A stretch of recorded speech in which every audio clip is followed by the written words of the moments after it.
माता की, भारत माता की, भारत माता की। केंद्रीय मंत्रिमंडल के मेरे सहयोगी श्री मनसुख मांडविया जी, धर्मेंद्र प्रधान जी, जयंत चौधरी जी, रक्षा खड़से जी, संसद के सदस्यगण, अन्य महानुभाव और देश के कोने कोने से यहां उपस्थित मेरे नौजवान साथियों,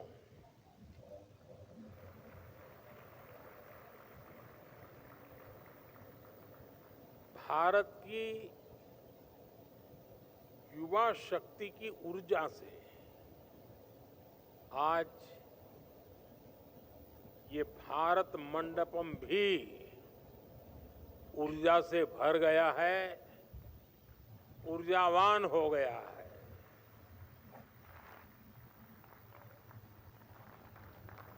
आज पूरा देश स्वामी विवेकानंद जी को याद कर रहा है, स्वामी जी को प्रणाम कर रहा है। स्वामी विवेकानंद को देश के नौजवानों पर बहुत भरोसा था।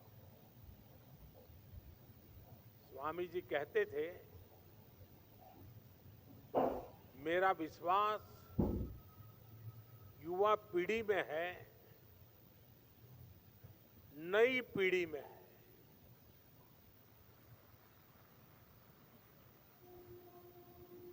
स्वामी जी कहते थे, मेरे कार्यकर्ता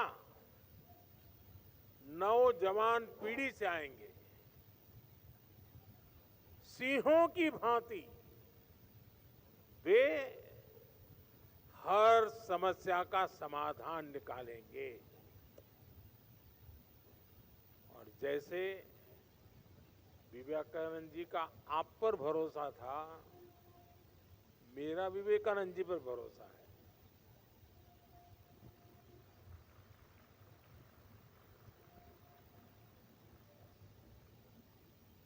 मुझे उनकी कही हर बात पे भरोसा है। उन्होंने भारत के नौजवानों के लिए जो सोचा है, जो कहा है, मेरा उसमें अंधविश्वास है।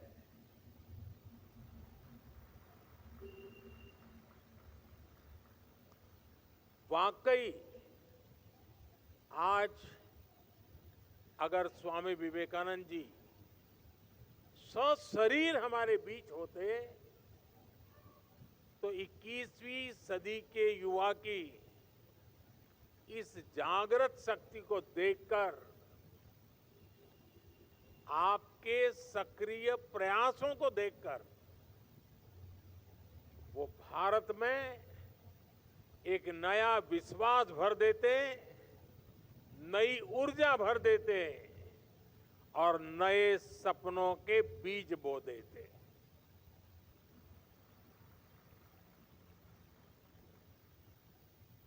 साथियों, आप लोग ये भारत मंडपम में हैं।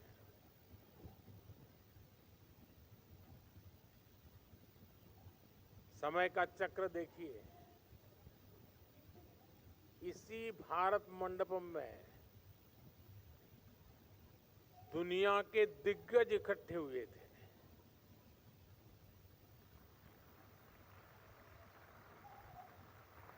और वे दुनिया का भविष्य क्या हो उस पर चर्चा कर रहे थे। ये मेरा सौभाग्य है, उसी भारत मंडपम में मेरे देश के नौजवान भारत के अगले 25 साल कैसे होंगे, इसका रोडमैप बना रहे हैं।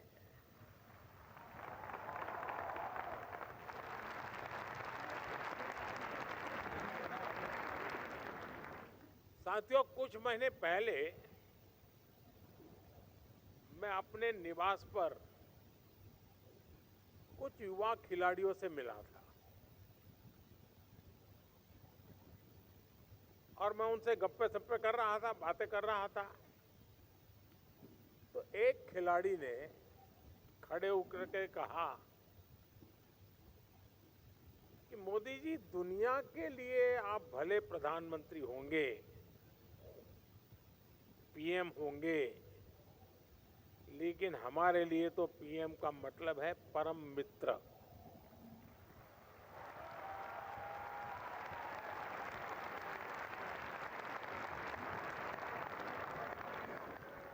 साथियों, मेरे लिए मेरे देश के नौजवानों के साथ मित्रता का वो ही नाता है, वो ही रिश्ता है। और मित्रता की सबसे मजबूत कड़ी होती है विश्वास। मुझे भी आप पर बहुत विश्वास है। इसी विश्वास ने मुझे मेरा युवा भारत यानी माय भारत के गठन की प्रेरणा दी। इसी विश्वास ने विकसित भारत यंग लीडर डायलॉग का आधार बनाया। मेरा यह विश्वास कहता है, भारत की युवा शक्ति का सामर्थ्य भारत को जल्द से जल्द विकसित राष्ट्र बनाएगा। साथियों, आंकड़ों का जो जोड़ भाग करते रहते हैं, उनको लगता होगा ये सब बहुत मुश्किल है, लेकिन मेरी आत्मा कहती है,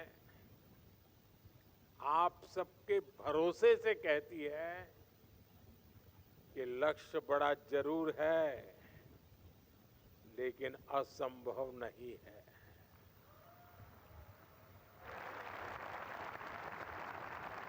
जब करोड़ों युवाओं की भुजाएं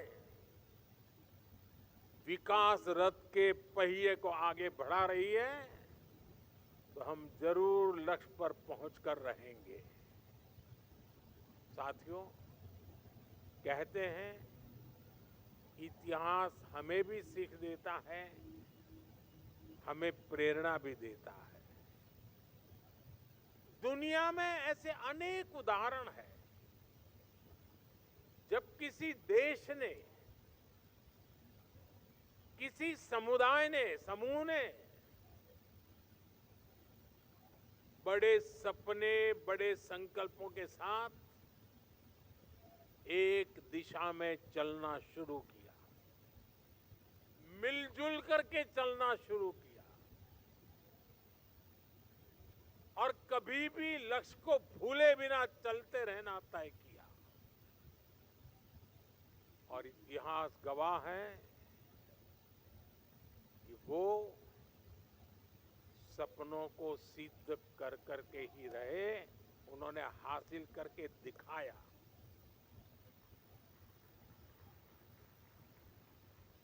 आप में से बहुत लोग जानते होंगे 1930 के दशक में, यानी करीब 100 साल पहले, अमेरिका भीषण आर्थिक संकट में फंस गया था। तब अमेरिका की जनता ने ठाना कि हमें इससे बाहर निकलना है और तेज गति से आगे बढ़ना है। उन्होंने न्यू डील, उसका रास्ता चुना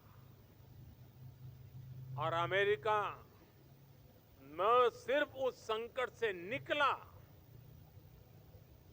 बल्कि उसने विकास की रफ्तार को कई गुना तेज करके दिखाया। ज्यादा समय नहीं, 100 साल। एक समय था जब सिंगापुर बेहाल था। एक मछुआरों का छोटा सा गांव हुआ करता था। वहां जीवन की मूल सुविधाओं तक का संकट था। सिंगापुर को सही नेतृत्व मिला और जनता के साथ मिलकर के सबने तय किया कि हम अपने देश को विकसित राष्ट्र बनाएंगे। वो नियमों से चले, अनुशासन से चले, सामूहिकता के भाव से चले और कुछ ही सालों में सिंगापुर एक ग्लोबल फाइनेंशियल और ट्रेड हब बनकर छा गया। दुनिया में ऐसे बहुत सारी देश हैं, घटनाएं हैं, समाज है, समूह है। हमारे देश में भी अनेक ऐसे उदाहरण रहे हैं। भारत के लोगों ने आजादी का संकल्प लिया।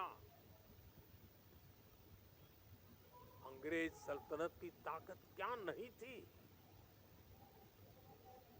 उनके पास क्या नहीं था, लेकिन देश उठ खड़ा हुआ, आजादी के सपने को जीने लगा, आजादी प्राप्त करने के लिए जूझने लगा,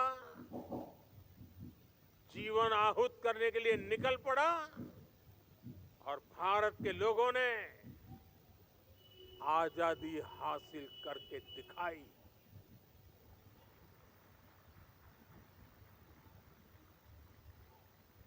आजादी के बाद देश में अनाज का संकट का समय था। देश के किसानों ने संकल्प लिया और भारत को खाद्यान्न के संकट से मुक्त करके दिखाया। जब आपका जन्म भी नहीं हुआ होगा तब PL 480 उस नाम से गेहूं आया करते थे और गेहूं पहुंचाना यही बड़ा काम हुआ करता था। अब उस संकट से निकल गए। बड़े सपने देखना, बड़े संकल्प लेना और उन्हें तय समय में पूरा करना असंभव नहीं है। किसी भी देश को आगे बढ़ने के लिए बड़े लक्ष्य तय करने ही होते हैं। जो ये सोच करके बैठे रहते हैं, अरे छोड़ो यार, होता रहता है, अरे चलो भाई ऐसे ही चलता रहेगा, अरे क्या जरूरत है यार, लोग कोई भूखे थोड़े मरते हैं, चलता है ना, चलने दो।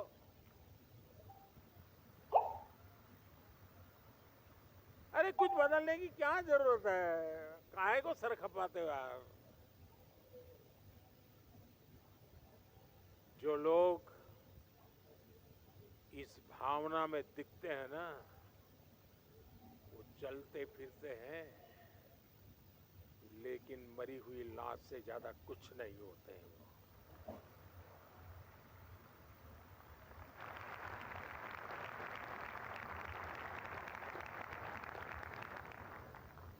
बिना लक्ष्य के जीवन नहीं हो सकता है।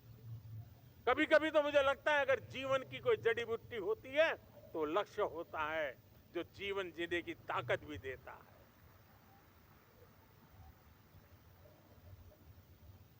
जब सामने एक बड़ा लक्ष्य होता है तो हम पूरी ताकत उसको पाने के लिए लगा देते हैं।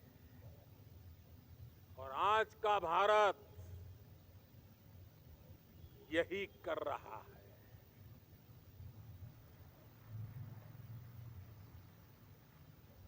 साथियों, बीते 10 वर्षों में भी हमने संकल्प से सिद्धि के कितने ही उदाहरण देखे हैं। हम भारतीयों ने तय किया कि हमें खुले में शौच से मुक्त होना है। सिर्फ 60 महीने में ही 60 करोड़ देशवासियों ने खुद को खुले में शौच से मुक्त कर दिया।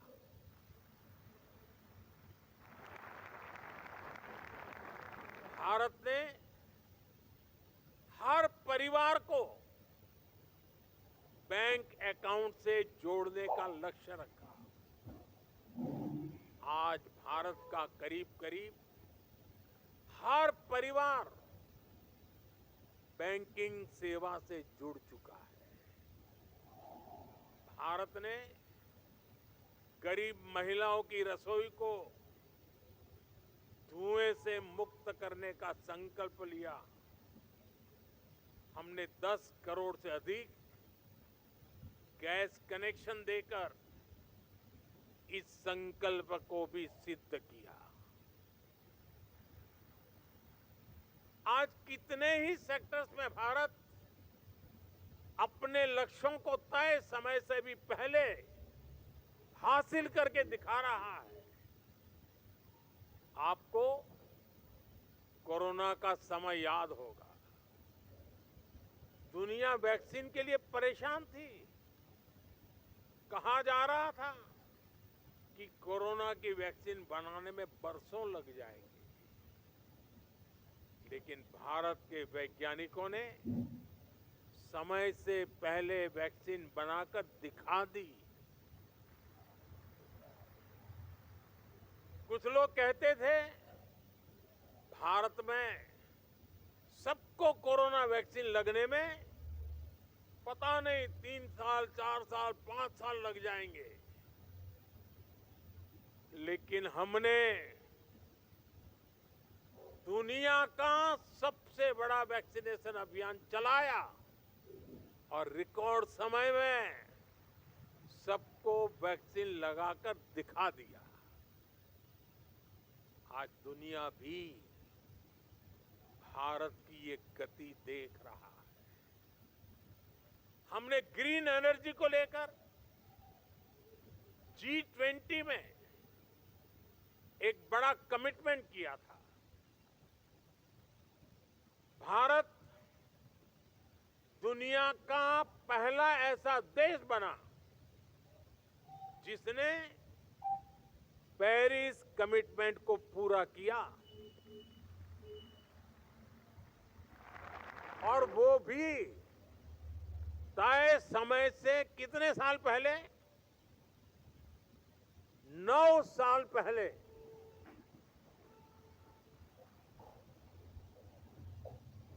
अब भारत ने 2030 तक पेट्रोल में 20% इथेनॉल ब्लेंडिंग का टारगेट रखा है। इस टारगेट को भी हम 2030 के पहले, शायद आने वाले बहुत कम समय में, उसको हासिल करने वाले हैं। भारत की ऐसी हर सफलता संकल्प से सिद्धि का ऐसा हर उदाहरण हम सबके लिए प्रेरणा है। ये सफलता हमें विकसित भारत के लक्ष्य के प्रति हमारी कमिटमेंट और लक्ष्य के प्रति हमारी करीब जाने की गति तेज कर देती है। साथियों, इस विकास यात्रा में हमें एक बात कभी नहीं भूलनी। हमें याद रखना है, बड़े लक्ष्य रखना और उन्हें हासिल करना ये सिर्फ किसी एक सरकारी मशीनरी का काम नहीं है।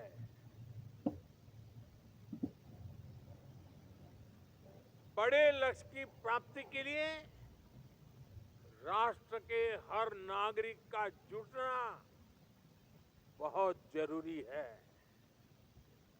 और इसके लिए हमें मंथन करना होता है, दिशा तय करनी होती है। और जैसा आज सुबह जब मैं आपके प्रेजेंटेशन देख रहा था तो बीच बीच में जब बातें करते हुए मैंने एक बार बताया था कि जितने लाखों लोग इस पूरी प्रक्रिया में जुड़े हैं, मतलब विकसित भारत की ओनरशिप ये मोदी की नहीं, आपकी भी बन गई है।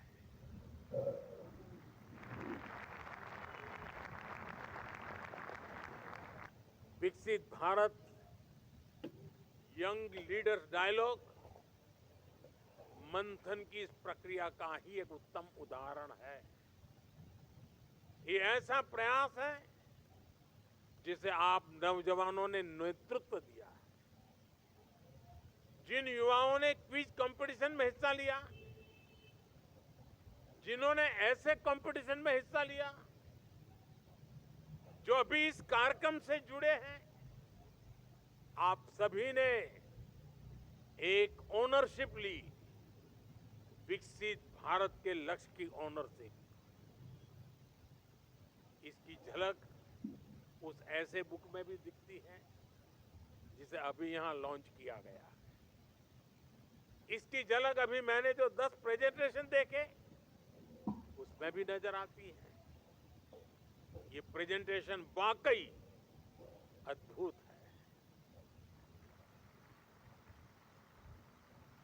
मन गर्व से भर जाता है कि मेरा देश का नौजवान सोचने में कितना तेज गति से आगे जा रहा है।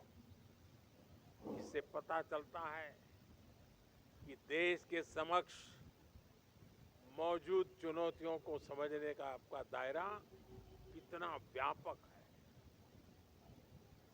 आपके सॉल्यूशंस में ग्राउंड रियलिटी है, ग्राउंड एक्सपीरियंस है, आपकी हर बात में मिट्टी की महक है।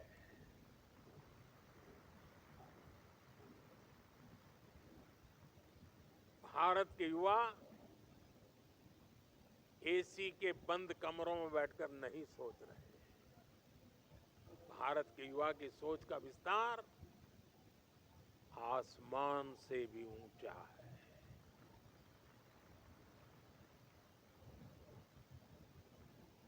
मैं कल रात को, आप में से कुछ लोगों ने जो मुझे वीडियो भेजे होंगे, ऐसे ही मैं देख रहा था। जिनके साथ आप सीधी चर्चा में शामिल हुए, उन अलग अलग एक्सपर्ट्स की आपके बारे में राय सुन रहा हूं। मंत्रियों से बातचीत में, पॉलिसी से जुड़े लोगों से बातचीत में, विकसित भारत के प्रति आपकी इच्छा शक्ति मैं उन चीजों में महसूस करता था। यंग लीडर डायलॉग की इस पूरी प्रक्रिया से मंथन के बाद जो सुझाव निकले, भारत के युवाओं के जो आइडियाज अब देश की नीतियों का हिस्सा बनेंगे, विकसित भारत को दिशा देंगे। मैं देश के युवाओं को इसके लिए बहुत बहुत बधाई देता हूं। साथियों, मैंने लाल किले से 1 लाख नए युवाओं को राजनीति में लाने की बात कही है। अपने सुझावों को लागू करने के लिए राजनीति भी बहुत शानदार माध्यम हो सकती है। मुझे विश्वास है आप में से ही अनेकों नौजवान राजनीति में भागीदारी के लिए भी आगे आएंगे। साथियों, आज आपसे बात करते हुए मैं विकसित भारत की एक भव्य तस्वीर भी देख रहा हूं। विकसित भारत में हम क्या देखना चाहते हैं, कैसा भारत देखना चाहते हैं। विकसित भारत यानी जो आर्थिक, सामरिक, सामाजिक और सांस्कृतिक रूप से सशक्त होगा,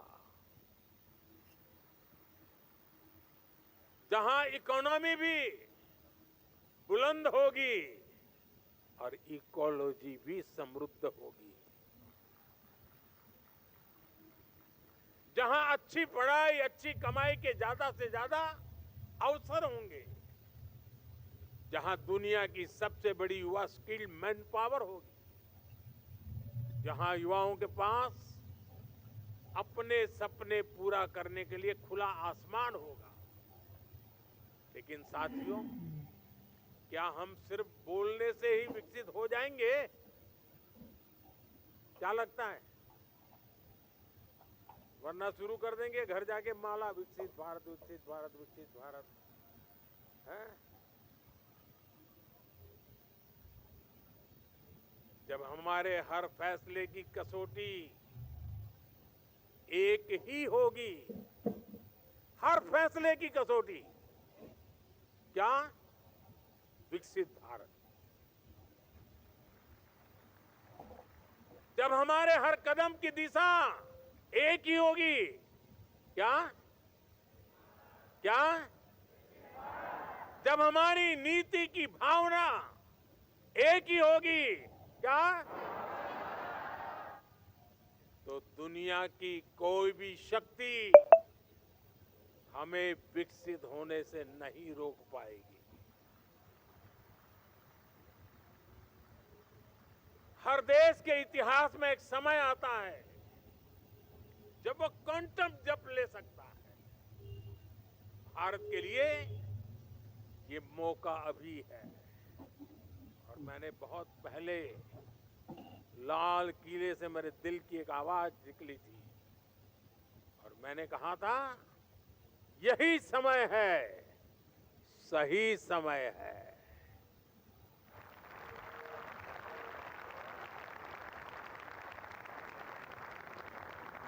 आज दुनिया के अनेक बड़े देशों में सीनियर सिटीजन्स की संख्या तेजी से बढ़ रही है और आने वाले अनेक दशकों तक भारत दुनिया का सबसे युवा देश रहने वाला है।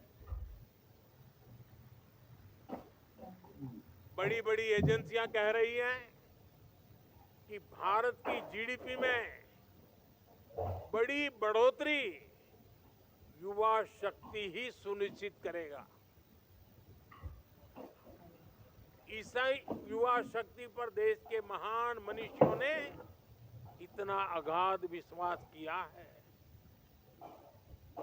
महर्षि अरबिंदो ने कहा था, भविष्य का सामर्थ्य आज के नौजवानों के हाथों में है।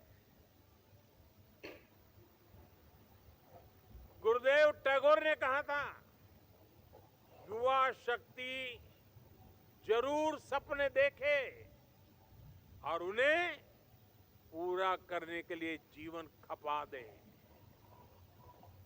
होमी जहांगीर भाभा कहते थे, युवाओं को नए नए प्रयोग करने चाहिए क्योंकि युवा हाथों से ही इनोवेशन होता है। आज आप देखिए, दुनिया की कितनी ही बड़ी कंपनियां उसको भारत के युवा ही चला रहे हैं। भारतीय युवाओं के सामर्थ्य की पूरी दुनिया मुरीद है। हमारे सामने 25 साल का गोल्डन पीरियड है, अमृत काल है और मैं पूरी तरह से आत्मविश्वास से भरा हूं। भारत की युवा शक्ति विकसित भारत का सपना जरूर साकार करेगी। सिर्फ 10 साल में आप युवाओं ने भारत को स्टार्टअप की दुनिया में टॉप 3 देशों में ला करके खड़ा कर दिया। 20 से 10 साल में आप युवाओं ने भारत को मैन्युफैक्चरिंग में इतना आगे पहुंचा दिया। सिर्फ 10 साल में आप युवाओं ने डिजिटल इंडिया का परचम पूरी दुनिया में लहरा दिया। सिर्फ 10 साल में आप युवाओं ने भारत को स्पोर्ट्स की दुनिया में कहां से कहां पहुंचा दिया।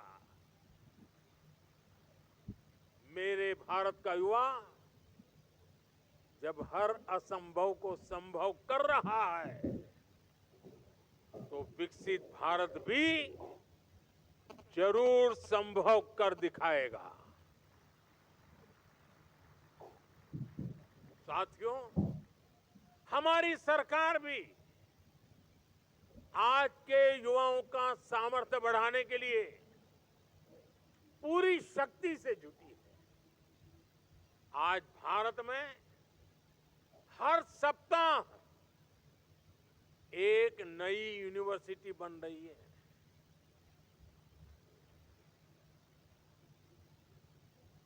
आज भारत में हर दिन एक नई आईटीआई की स्थापना हो रही है। आज भारत में हर तीसरे दिन एक अटल टिंकरिंग लैब खोली जा रही है। आज भारत में हर दिन 2 नए कॉलेज बन रहे हैं। आज देश में 23 आईआईटीज हैं। सिर्फ एक दशक में ट्रिपल आईटी की संख्या 9 से बढ़कर के 25 हो चुकी है। आईआईएम्स की संख्या 13 से बढ़कर 21 हो चुकी है। 10 साल में एम्स की संख्या में 3 गुना वृद्धि हुई है। 10 साल में मेडिकल कॉलेजों की संख्या भी करीब करीब 2 गुनी हो गई है। आज हमारे स्कूल हो, कॉलेज हो, यूनिवर्सिटीज हो, क्वांटिटी हो या फिर क्वालिटी, हर स्तर पर शानदार परिणाम दिख रहा है। साल 2014 तक भारत के केवल 9 higher education institution QS ranking में आते थे। आज ये संख्या 46 है। भारत की शिक्षा संस्थानों का बढ़ता हुआ ये सामर्थ्य विकसित भारत का बहुत बड़ा आधार है। साथियों, कुछ लोगों को लग सकता है कि 2047 तो अभी बहुत दूर है, इसके लिए अभी क्या काम करना। लेकिन उस सोच से भी हमें बाहर निकलना है। विकसित भारत की इस यात्रा में हमें हर रोज नए लक्ष्य बनाने हैं, उसे प्राप्त करना है। वो दिन दूर नहीं जब भारत दुनिया की तीसरी सबसे बड़ी इकोनॉमी का लक्ष्य हासिल करेगा। बीते 10 वर्षों में देश ने 25 करोड़ लोगों को गरीबी से बाहर निकाला। जिस रफ्तार से हम चल रहे हैं तो वो दिन भी दूर नहीं है जब पूरा भारत गरीबी से मुक्त होगा। इस दशक के अंत तक भारत ने 500 गीगावाट रिन्यूएबल एनर्जी कैपेसिटी पैदा करने का लक्ष्य रखा है। हमारी railway net zero carbon emission प्राप्त करने इस दिशा में 2030 तक अचीव करना है।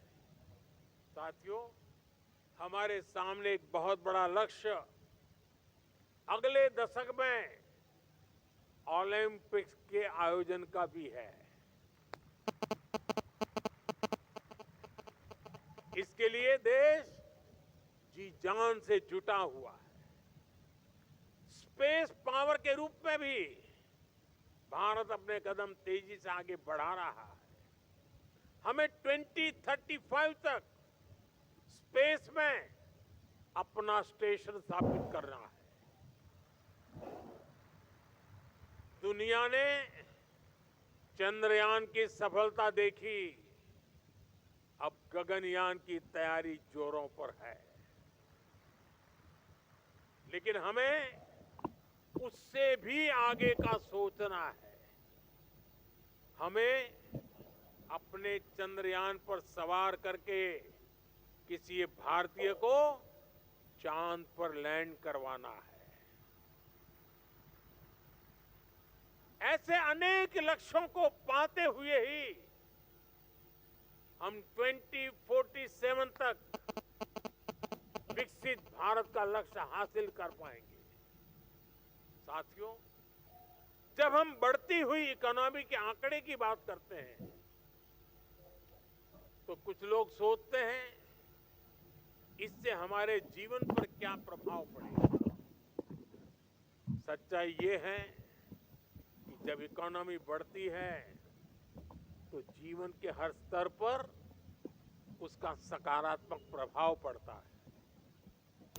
इस सदी के पहले दशक में भारत $1 ट्रिलियन की इकोनॉमी बना। मैं 21st सेंचुरी का फर्स्ट 10 ईयर की बात कर रहा हूं। तब इकोनॉमी की साइज छोटी थी, इसलिए तब भारत का खेती का बजट कुछ 1000 करोड़ रुपए था। भारत का इंफ्रास्ट्रक्चर बजट 1 लाख करोड़ रुपए से भी कम था। और उस समय देश की क्या स्थिति थी? उस समय ज्यादातर गांव सड़कों से वंचित थे, बिजली से वंचित थे, नेशनल हाईवे और रेलवे की स्थिति बहुत खराब थी। बिजली, पानी जैसी बुनियादी सुविधाओं से भारत का बहुत बड़ा हिस्सा वंचित था। साथियों, इसके कुछ समय बाद भारत $2 ट्रिलियन की इकोनॉमी बना। तब भारत का इंफ्रास्ट्रक्चर बजट 2 लाख करोड़ रुपए से भी कम था। लेकिन रोड, रेल, एयरपोर्ट, नहरें, गरीबों के घर, स्कूल, अस्पताल, ये सब पहले के मुकाबले कुछ ज्यादा होने लगी। फिर इसके बाद भारत तेजी से $3 ट्रिलियन का इकोनॉमी बना। नतीजा ये हुआ कि एयरपोर्ट की संख्या 2 गुनी हो गई। देश में वंदे भारत जैसे आधुनिक ट्रेनें चलने लगी। बुलेट ट्रेन का सपना जमीन पर उतरने लगा। भारत ने दुनिया में सबसे तेज गति से 5G का रोल आउट किया। देश की हजारों ग्राम पंचायतों तक ब्रॉडबैंड इंटरनेट पहुंचने लगा। 3 लाख से अधिक गांवों तक सड़कें पहुंच गई। नौजवानों को 23 लाख करोड़ रुपए का बिना गारंटी वाला मुद्रा लोन दिया। मुफ्त इलाज देने की दुनिया की सबसे बड़ी योजना आयुष्मान भारत शुरू की गई। किसानों के बैंक खाते में हर वर्ष हजारों करोड़ रुपए सीधे जमा करने की योजना शुरू हुई। गरीबों के लिए 4 करोड़ पक्के घर बनाए गए। यानी अर्थव्यवस्था जितनी बड़ी होती गई उतना ही ज्यादा विकास के कार्यों ने गति पकड़ी, उतने ही ज्यादा अवसर बनने लगे। हर सेक्टर में समाज के हर वर्ग उसके लिए खर्च करने की देश की क्षमता उतनी ही बढ़ी। साथियों, आज भारत करीब करीब $4 ट्रिलियन इकोनॉमी है। इससे भारत का सामर्थ्य भी कई गुना बढ़ गया है। 2014 में जितना इंफ्रास्ट्रक्चर का पूरा बजट था, जितने पैसे में रेल, रोड, एयरपोर्ट सब बनाए जाते थे, उससे कहीं अधिक पैसे आज भारत सिर्फ रेलवे पे खर्च कर रही है। आज भारत का इंफ्रास्ट्रक्चर बजट 10 साल पहले की तुलना में करीब 6 गुना अधिक है, 11 लाख करोड़ से ज्यादा है। ये सब संभव हुआ। साथियों, अब हम यहां से बहुत तेज गति से $5 ट्रिलियन इकोनॉमी के पड़ाव की तरफ बढ़ रहे हैं। आप सोचिए, जब हम 5 ट्रिलियन तक पहुंचेंगे तो विकास की स्केल कितनी बड़ी होगी, सुविधाओं का विस्तार कितना ज्यादा होगा। भारत अब इतने पर ही नहीं रुकने वाला। अगले दशक की समाप्ति होते होते भारत $10 ट्रिलियन के पड़ाव को भी पार कर जाएगा। आप कल्पना कीजिए, इससे बढ़ती हुई इकोनॉमी में जब आपका कैरियर आगे बढ़ेगा तो कितने सारे अवसर आपके लिए होंगे। आप जरा कल्पना कीजिए, 2047 में आप किस उम्र के होंगे, आप अपने परिवार की किन व्यवस्थाओं की चिंता में होंगे। आप कल्पना कीजिए 2047 में जब आप 40-50 के आसपास होंगे, जीवन के एक महत्वपूर्ण पड़ाव पर होंगे और देश विकसित हुआ होगा, तो उसके सबसे ज्यादा फायदा किसको मिलेगा? किसको मिलेगा? आज जो नौजवान हैं, सर्वाधिक फायदा उनको ही मिलने वाला है।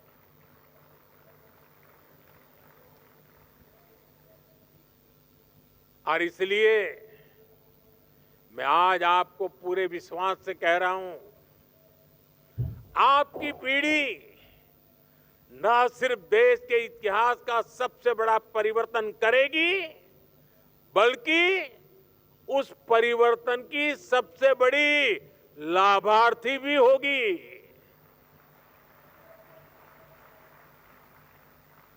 बस इस यात्रा में हमें एक जरूरी बात याद रखनी है, हमें कंफर्ट जोन की आदत से बचना है। यह स्थिति बड़ी खतरनाक होती है।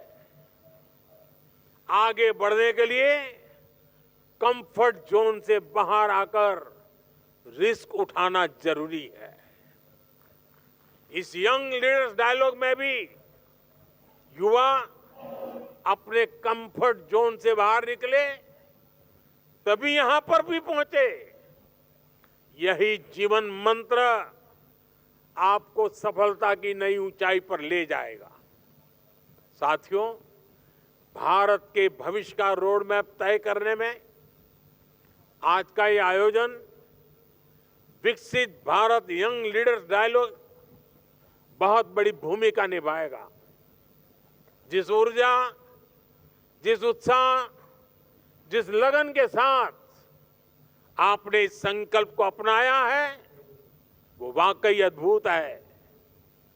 विकसित भारत के लिए आपके विचार निश्चित रूप से बहुमूल्य है, उत्तम है, सर्वश्रेष्ठ है। अब आपको इन विचारों को देश के कोने कोने तक लेकर के जाना है। देश के हर जिले में, हर गांव, गली, मोहल्ले में विकसित भारत के इन विचारों से दूसरे नौजवानों को भी जोड़ना है। इस स्पिरिट को लेकर जाना है। हम 2047 तक भारत को विकसित राष्ट्र बनाकर रहेंगे। इसी संकल्प के साथ हमें जीना है, हमें खुद को खपा देना है। साथियों, एक बार फिर भारत के सभी युवाओं को राष्ट्रीय युवा दिवस की मैं बहुत बहुत शुभकामनाएं देता हूं और इस संकल्प को सिद्धि में बदलने के लिए आप सबके अविरत पुरुषार्थ के लिए सिद्धि प्राप्त करने तक चैन से नहीं बैठेंगे। इस महत्वपूर्ण शपथ को लेकर के आप आगे बढ़े। मेरी शुभकामनाएं आपके साथ है। मेरे साथ बोले भारत माता की, भारत माता की, भारत माता की, वंदे वंदे वंदे वंदे वंदे वंदे वंदे वंदे वंदे वंदे वंदे वंदे। बहुत बहुत धन्यवाद।